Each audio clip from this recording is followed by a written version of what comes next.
नमस्कार शेतकरी मित्रांनो, आज आपण पाहतात आपली माती आपले माणसे व्हीएम या यूट्यूब चॅनलवरती आज आपण शेतकरी संदर्भात एक छोटासा व्हिडिओ बनवणार आहोत. तर व्हिडिओ शेवटपर्यंत पाहावा. शेतीतून नफा होत नाही, अनेक शेतकरी आत्महत्या करत आहेत, लोकांना शेती परवडत नाही आहे, वेळोवेळी पाऊस पडत नाही आहे, दुष्काळ पडत आहे आणि खूप अशी बिकट परिस्थिती निर्माण झालेली आहे. झालेल्या भावाला म्हणजे जो माल पिकवलेला आहे, पीक वावरत असताना खूप भाव असतो आणि ज्यावेळेस आपलं पीक मार्केटमध्ये जातं आहे त्यावेळेस भाव उतरलेला असतो. म्हणजे शेतकरी नेमकं करायचं काय? शेतीला जोडधंदा म्हणून आपण दूधधंदा करतो, पण दूधधंद्यात पण दुधाचे भाव आता उतरलेले येतं. तर त्यापासून आपल्याला नवीन काय करता येईल व त्याला जोडधंदा म्हणून आणि शेतीपूरक व्यवसाय म्हणून तर आपण काही मुद्दे सांगणार आहोत. शेतीला जो पूरक व्यवसाय आपण करू शकतो. व्यावसायिक पातळीवर शेती करत असताना शेतकऱ्याला अनेक अडचणीला सामोरं जावं लागतं आहे. कधी योग्य बाजारभाव नाही आहे, तर कधी निसर्गाचा म्हणजे पाऊस पडत नाही, तर कधी असा पाऊस पडतो तो गारपीट होऊन जाते. म्हणजे आलेलं मालसुद्धा शेतकऱ्याला चांगल्या पद्धतीने मार्केटमध्ये नेता येत नाही आहे. तर कधी उत्पन्न कधी कमी निघत आहे, त्यावेळेस मार्केट असतं आणि ज्यावेळेस जास्त माल निघतो त्यावेळेस मार्केटमध्ये भाव नसतो. अशा अनेक समस्या आहेत शेतकऱ्यांना आणि खूप असे प्रश्न येतं. ह्या समस्या अनेकदा शेती फायद्याची कमी आणि तोटा जास्त होतो आहे, पण शेतीतून जेवढं पाहिजे तेवढं उत्पन्न पण निघत नाही आहे आणि ज्यावेळेस उत्पन्न निघतं त्यावेळेस भाव नसतो आहे पिकाला. तर शेतकरी मित्रांनो, त्यामुळं हा नुकसान आणि धोका भरपूर झालेला आहे आणि हा जर कमी करायचा असेल तर आपल्याला आपले उत्पन्नाचे स्रोत वाढवावे लागतील. आधी शेती तोट्यात आहे आणि त्यात शेतीपूरक व्यवसाय कसा करावा, कोणता करावा, असे अनेकांना प्रश्न पडतो. तर आम्ही तुम्हाला 10 शेतीपूरक व्यवसाय सांगणार आहोत. ते तुम्हाला फायद्याचे ठरू शकतात आणि तुम्हाला चांगलं उत्पन्नही मिळवून देऊ शकतात. शेतीपूरक व्यवसाय हे तुमच्या शेतीवर पशुधनावर आधारित असल्याने तुम्हाला लागणारी जी गुंतवणूक आहे ती सुद्धा कमीच लागणार आहे मित्रांनो. व्यवसायासाठी शासनाकडून काही अनुदान पण उपलब्ध करून दिलेलं आहे. सुरुवातीला लहान स्तरावर शेतीपूरक व्यवसाय सुरू करून तुम्ही कालांतराने ते मोठ्या रूपांतरसुद्धा करू शकतात मित्रांनो. तर सर्वात अगोदरचा हा व्यवसाय सर्वच जण करतात आणि त्या व्यवसायाबद्दल काय जास्त सांगण्याची गरज नाही, पण तरी पण आपण एक छोटीशी त्यात माहिती देणार आहोत. जो दुग्ध व्यवसाय आहे हा भारतातील परंपरागत शेतीपूरक व्यवसाय गोपालन किंवा म्हैस पालन करून हा व्यवसाय करू शकतो.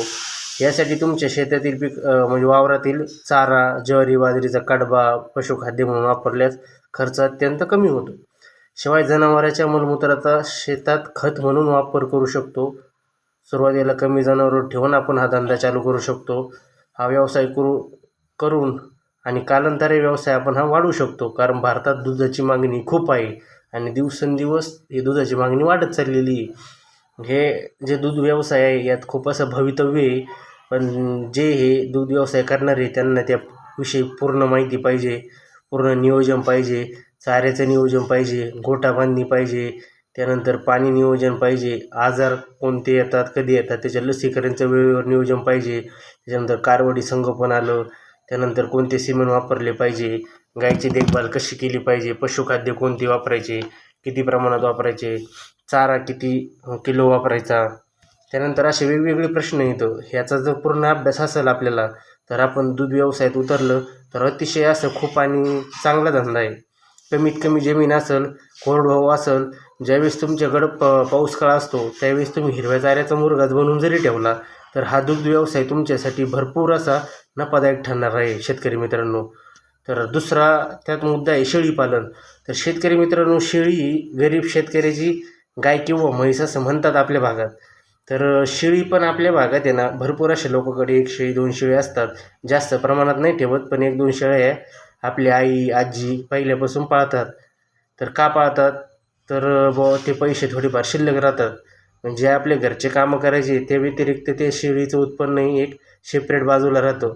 तर शेळी ही गरिबाची गाय म्हणून ओळखतात, मात्र शेतकऱ्याला श्रीमंत देखील करू शकते शेळी. शेळी कोणत्या वनस्पतीवर जगते? शेळी डोंगर भागात कोणते पण झाडं झुडपं असतील, जाळे असतील, शेतातलं गवत असेल ते खाऊन ती शेळी जगते आणि अत्यंत निरोगी राहते. शेळीचं दूध हे सगळ्यात भारी असतं मित्रांनो खायला. ती कोणताही पालापाचोळा करते, त्यामुळं पशुखाद्यावर त्याचा जास्त खर्च होत नाही आणि त्याला जास्त जागाही लागत नाही आणि हा व्यवसाय करणं एकदम फायदेशीर असतो. शेळीच्या आणि मेंढीच्या मांसाची एवढी दिवसेंदिवस मागणी वाढत चालली मित्रांनो. कोरोना झाल्यानंतर जे माळकरी माणसं कधी मटणाला, अंड्याला, चिकनला शिवत नव्हते ते सुद्धा खायला लागलेले आहेत. आणि दिवसेंदिवस असं कोणतंच म्हणजे हे नाही आहे की सगळ्यात जास्त मांसाहार मागणी वाढत चाललेली, त्याचे भाव वाढतच चाललेले आहेत, आत्तापर्यंत कमीच नाही झालेले. मित्रांनो, तुम्ही मटणचे भाव बघा, कोंबडीचे भाव बघा, अंड्याचे भाव बघा. आता हिवाळीचे दिवस आहेत पण त्याचे भाव कधी कमी झालेले तुम्ही ऐकलेत का? त्याचे भाव कमी होतच नाही. त्यामुळे त्या गोष्टीला खूप अशी मागणी आहे. आणि यात जर पडलं तर यात तोटा नाहीच आहे, फक्त डोक्याने तुम्हाला करावं लागणार आहे सगळं. त्यामुळे तुम्हाला यात चांगला भाव पण मिळणार आहे. खास करून असे हॉटेल व्यावसायिक असतील, आता चांगलं मार्केट पुणे, मुंबई ह्या ठिकाणी तुम्हाला जर तुम्ही चांगली पोल्ट्री केली तर त्यातून सुद्धा खूप असं उत्पन्न मिळू शकतो. आता बारामती ॲग्रो अशा भरपूर अशा कंपन्या येतात, त्या आपल्याला याच्यावरती सुद्धा खूप असं अनुदान देत आहेत आणि खूप असं मदत करत आहेत आणि पूर्ण नियोजन सांगत आहेत, कुठून पिल्ले घ्यायचे, काय घ्यायचे. त्यामुळं तुम्ही आपण शेळीपालनाविषयी सांगतो पण आपण थोडं साईडला गेलो होतो. तर त्याच्यामुळं शेळीपालन जर केलं मित्रांनो तर एक शेळी एका वर्षातून 2 वेळेत देते. त्यामुळे शेळीचा खूप असा फायदा होतो. तुम्ही कुठून पण नदीवरून चारा आणला, सोबाबीचा पाला आणला, शेतात थोडा चारा केला तर तुम्ही घरी शेळीपालन एकदम कमी खर्चात करू शकतात. आणि त्याच्यामुळं शेळीपालन हा कमी खर्चात आणि जास्त उत्पादन देणारा व्यवसाय आहे मित्रांनो. त्यानंतर आपण भाजीपाला शेती करतोय. तो भाजीपाला शेतीसाठी मित्रांनो थोडं का होईना माणसाला बागायती पाणी पाहिजे. का तर धान्यासोबत रोजच्या जीवनात महत्त्वाचा घटक भाजीपाला आहे. रोजच्या जेवणासाठी प्रत्येक घरात भाजीपाला गरजेचा असतो. म्हणजेच मोठी मागणी असताना पण भाजीपाला लागवडीमुळे अधिकच उत्पन्न मिळू शकतो. आता झालं आहे काय, रासायनिक सेंद्रिय पद्धत निघाली. सेंद्रिय पद्धतीचे जो भाजीपाला आहे त्याला खूप अशी मागणी आहे मित्रांनो. तुम्ही 20 रुपये 30 रुपये पावशेरने जरी विकला, आता पुण्यासारख्या सोसायटी आहे, नगर झालं, मुंबई झालं, तर त्याला अत्यंत खूप अशी मागणी आहे. का तर लोक जैविक पद्धतीने, सेंद्रिय पद्धतीने पिकवलेला जे भाजीपाला आणि अन्न आहे याला खूप असं प्रथम श्रेणीत त्याला महत्त्व देत आहेत आणि ते खाण्याचा प्रयत्न करत आहेत. का तर दिवसेंदिवस वाढणारे आजार, दिवसेंदिवस वाढणारे म्हणजे जे आजार वाढत आहेत आणि जे मृत्यूचं प्रमाण वाढलेलं आहे, त्यामुळे प्रत्येक माणूस हा आपल्या जीवाला जपत आहे आणि आपल्या शरीरावर खर्च करण्यासाठी तो विचार करत नाही. त्यामुळे तो शेतकरी फ्रेश काय भेटेल आपल्याला सगळं ताजंतवानं त्याकडे विचार करत आहे. त्यामुळे जो भाजीपाल्याचा मुद्दा आहे तो अतिशय आणि महत्त्वाचा आहे. कारण कोणी पण असेल, कारण आपले जे डोळेदुखी असेल, असे माणसाच्या शरीरातले भरपूर असे आजार येतं. भाजीपाला जर खाल्ला तर ते आपल्याला होत नाही येतं. त्यामुळे डॉक्टर पण सांगतात भाजीपाला खाल्ला पाहिजे. त्यामुळे शेतकरी मित्रांनो, हे जे आपण सांगतोय का हे एकदम महत्त्वाचा मुद्दा आहे. पण त्या माणसाला पाणी पाहिजे आणि त्या माणसाची समजा जर भाजीपाला केल्यानंतर सोसायटी असतील, गावातले आठवडे बाजार असतील किंवा आपण घरोघरी दारोदारी जाऊन तो भाजीपाला जरी विकला, शेतकरी मित्रांनो यात लाच काहीच नाही, पण आपल्याला 2 पैसे गॅरंटेड भेटणार येतं. आणि हे आपल्याला कोणाला सांगायची गरज नाही, कारण आपल्या मालाचा भाव आपण ठरवू शकतो. कारण आपण फ्रेश आणि ताजीतावानी देणार येतं. त्याच्यावर कसल्याही प्रकारचा म्हणजे रासायनिक खताचा वापर किंवा फवारणी करायची नाही. सगळं सेंद्रिय पद्धतीने. मग तुमचं काय गोमूत्र असेल, शेण असेल, लिंबाचा पाला असेल, काय असेल ते सगळं काय तुम्हाला फवारायचं ते सगळं सेंद्रिय पद्धतीने घरी औषधे तयार करून फवारायचं. त्यातून तुमचा भाव वाढणार आहे आणि तुमच्या मालाची किंमत तुम्ही ठरवणार आहेत आणि यातून तुमची प्रगती होणार आहे. त्यामुळे भाजीपाला शेती ही खूप अशी महत्त्वाची आहे. त्याचं योग्य नियोजन केलं, लागवड केली, कोणत्या ऋतूत कोणतं करायचं म्हणजे त्याचं पूर्ण नियोजन तुम्हाला अभ्यास असेल ते तुम्ही करायला पाहिजे. आणि अलीकडे सेंद्रिय भाजीपाल्याला इतकी मोठी मागणी वाढलेली आहे मित्रांनो, तो जर पिकवला आणि त्याचं मार्केटिंग केलं तर तुम्ही ना जे IT इंजिनियर आहे तर किती मोठा असला ना त्यापेक्षा तुम्ही जास्त महिन्याला पैसे कमवू शकता. पण करण्याची जिद्द पाहिजे आणि चिकाटी पाहिजे मित्रांनो. आणि त्यामुळं हा भाजीपाला व्यवसाय, कारण दररोजच्या दैनंदिन जीवनात जे आपण खातो त्यामध्ये आपला भाजीपाला येतो आहे. त्यामुळं हा व्यवसाय कधी बंद पडणारा नाही आणि त्याला मागणी 100% राहते. फक्त तुम्हाला तो पिकवता आला पाहिजे आणि तुम्हाला तुमच्या मालाची किंमत ठरवून पैसे घेता आले पाहिजे. 2 पैसे जास्त घ्यायचे पण माल त्या क्वालिटीचा द्यायचा शेतकरी मित्रांनो. आपल्याला पण त्यापासून काहीतरी म्हणजे लाभ भेटला पाहिजे. आपण लोकांना चांगलं खायला देऊ राहिलो, आपल्याला काहीतरी समाधान भेटेल. त्यामुळे शेतकरी मित्रांनो, चौथा मुद्दा आहे आपल्यामध्ये जो शेतीला पूरक व्यवसाय आपण सांगू राहिलो तर मधमाशी पालन. आपल्या भागामध्ये मधमाशी पालन करत नाही येतं, पण शेतकरी मित्रांनो तरी मधमाशी पालन त्याचं जे मधमाशाचं विष असतं ते पण भरपूर अशा पैशाने विकतं आहे सध्या. आणि मध तर विकतोय जे भरपूर अशा आयुर्वेदिक कंपनी आहेत त्यामध्ये घेता येतं. आणि त्यामुळे साखरेचा जो वापर असतो त्यामुळे भरपूर असं म्हणजे मधाला पसंती येत आहे आणि बाजारात सुद्धा मधाला एवढी मागणी आहे मित्रांनो, खूप अशी मागणी आहे. मधमाशी पालनातून कमीत कमी गुंतवणूक करून आपण खूप असं उत्पन्न मिळवू शकतो आणि ते शक्य आहे. त्याच्यानंतर 5वा उद्योग आहे रेशीम उद्योग. शेतीबरोबरच रेशीम उद्योग आणि तुती लागवड करून आपण तो भरपूर असा भारी आणि दर्जा मिळाला तर त्यातून पण खूप उत्पन्न मिळवू शकतो. त्यानंतर 6वा मुद्दा आहे गांडूळ खत उत्पादन. वनस्पतीच्या वाढीसाठी जो आवश्यक असणारे घटक येतं आणि जे हार्मोन्स गांडूळ खतातून मिळतात. फळ, फूल आणि भाजीपाला शेतीला गांडूळ खत फायद्याचं आहे. त्यामुळे गांडूळ खताला खूप अशी मागणी आहे. गांडूळ खताच्या विक्रीतून पण खूप असं चांगलं शेतीपूरक व्यवसाय म्हणून या व्यवसायाकडे पाहणे गरजेचं आहे आणि याच्यातून खूप असं उत्पन्न तुम्हाला भेटू शकतं.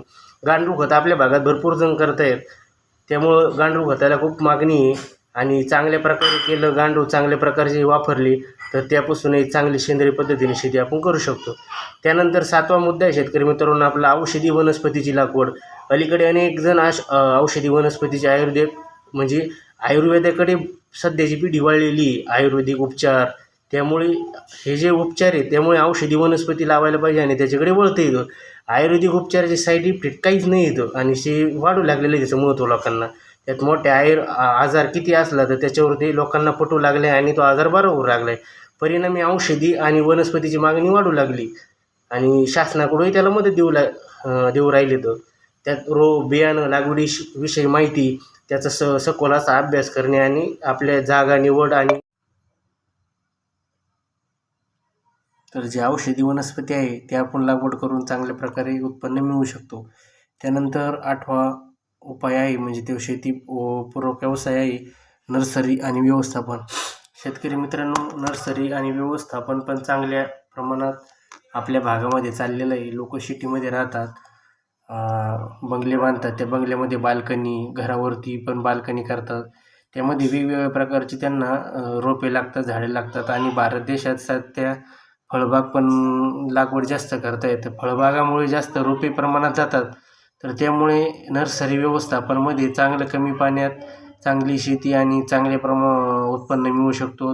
वेगवेगळे प्रकारचे रोपटे असतील, म्हणजे त्यामध्ये फळझाडे असतील, औषधी वनस्पती असतील, जे या शिशूच्या म्हणजे वनस्पती येतात याची आपण रोपवाटिका तयार करून नर्सरी चांगल्या प्रकारे आपल्या भागात स्थापन करू शकतो आणि चांगल्या लोकाला चांगले रोपटे देऊन चांगलं त्यापासून आपण मोबदला मिळवू शकतो. त्यापासून तुम्ही चांगलं विकताना चांगला नफा मिळवू शकतो. त्यानंतर बियाणं उत्पादन आणि मार्केटिंग. शेतीसाठी महत्त्वाचं सगळ्यात असतं म्हणजे बियाणं, कारण तुम्ही जे पेरता ते उगतं, यासाठी तुम्ही बियाणावर योग्य प्रक्रिया करून त्याचं योग्य मार्केटिंग करू शकता आणि उत्पन्न मिळवू शकता. थोडक्यात जर आपल्या भागात पाहिजे म्हणलं जे खेडोपाडी म्हणजे आपल्या ग्रामीण भागात, तर यासाठी काही जास्त खर्च लागणार नाही. समजा तुम्ही कांदे केले, कांद्याचे गोट लावून जर तुम्ही कांद्याचं बी बनवलं तर शेतकरी मित्रांनो कांद्याच्या बेपासून म्हणजे काहीच न तुम्हाला जास्त म्हणजे खर्च नाही करायचा आहे. तर त्यापासून तुम्ही त्याचं जे कांद्याचं बी करणार आहे म्हणजे गावरान कांदे, नाशिक कांदे, ते तुम्ही बाकीच्या शेतकऱ्यांना त्या म्हणजे ऋतूमध्ये विकू शकता. म्हणजे त्यात तुमचं बियाणं उत्पादन चालू झालं, मार्केटिंग केली तर त्यात तुम्ही जास्त पैसे कमवू शकता. त्याच्यानंतर तुम्ही घरी मिरच्या लावल्या, वांगे लावले, त्याचं बी तुम्ही काढू शकता. त्यानंतर घरी मका पेरली, मकाचे कणस हे करून जर तुम्ही ते व्यवस्थित पोती भरून ठेवली तर मका पण आता प्रत्येक शेतकरी दूध व्यवसाय करतोय, तर त्यामुळे त्याला मका ही लागते.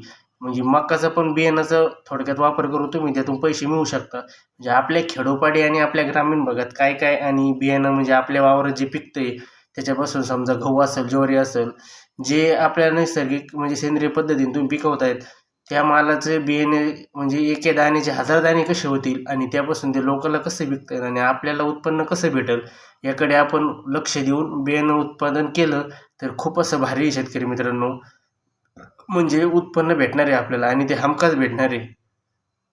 त्याच्यानंतर मशरूम शेती हा जो व्यवसाय याच्यात बाजारात चांगली मागणी आणि त्याला दरही चांगला मिळतो आहे. मशरूममध्ये खाण्यासाठी वापरल्या जाणाऱ्या औषधी वनस्पती या दोन्हीची लागवड करावी लागते. त्याला जागा कमी लागते, खर्च असतो आणि उत्पन्न पण जास्त मिळतं आणि तो शेतीला चांगला म्हणजे चांगला एक उपाय आहे उत्पन्न देणारा. आणि हे जे व्यावसायिकरित्या जे पारंपरिक असे म्हणजे फुलशेती, त्याच्यानंतर कुक्कुटपालन, मत्स्यपालन हे व्यवसाय तुम्ही करू शकता. शेतकरी मित्रांनो हे जे आपण जे तुम्हाला माहिती दिली, यात जे वेगवेगळ्या प्रकारचे मुद्दे मांडले, मी माझ्या पद्धतीने काही माहिती सांगितली, यात तुम्हाला जे सोपे वाटतील तो तुम्ही विषय निवडून त्याचा अभ्यास करून तुम्ही जर तुम्हाला शेती करतात त्या शेतीबरोबर शेतीपूरक व्यवसाय करायचा असेल तर तुम्ही 100% करा मित्रांनो, कारण शेतीमध्ये काहीच नाही आहे. तुम्ही जर त्याला व्यवसाय केला, जोडधंदा केला तरच तुम्ही सक्सेस होणार आहेत. कारण शेतीत काहीच म्हणजे आहे ना, 1 वर्ष पैसे होतात, 1 वर्ष माणूस फेल जातोय. त्यामुळे हे जर उत्पन्न घेतलं तुम्ही तर तुम्ही शेतीकडे कमी लक्ष देऊन फक्त त्याच्यामुळे तुम्ही म्हणजे शेतचारा किंवा तुमच्या ज्या बियाणं काय तुम्हाला करायचं त्याच्यासाठी तुम्ही त्याचा शेतीचा वापर करून याचा तुम्ही खूप असं भारी नियोजन करून जास्त उत्पन्न मिळवू शकतं. आणि याच्याकडं आता वळण्याची खूप अशी गरज आहे शेतकरी मित्रांनो. आणि याच्याकडे वळल्यानंतर आपल्याला जसा नफा वाढवू शकतो तसा आपण यातमध्ये क्रांती घडवून आणू शकतो. त्यामुळे आपण कोणीतरी पुढाकार घेऊन अशा प्रत्येक गावोगावी पुढे येऊन ह्या म्हणजे पूरक व्यवसायात वळणं आणि खूप महत्त्वाचं आहे. आणि लोकांना पण मार्गदर्शन केलं पाहिजे शेतकरी मित्रांनो. मी सांगितलेली माहिती तुम्हाला पूर्णपणे आवडली असेल तर या व्हिडिओला लाईक करा, शेअर करा आणि आपल्या चॅनलला नवीन असाल मित्रांनो तर सबस्क्राईब केल्याशिवाय विसरू नका. धन्यवाद.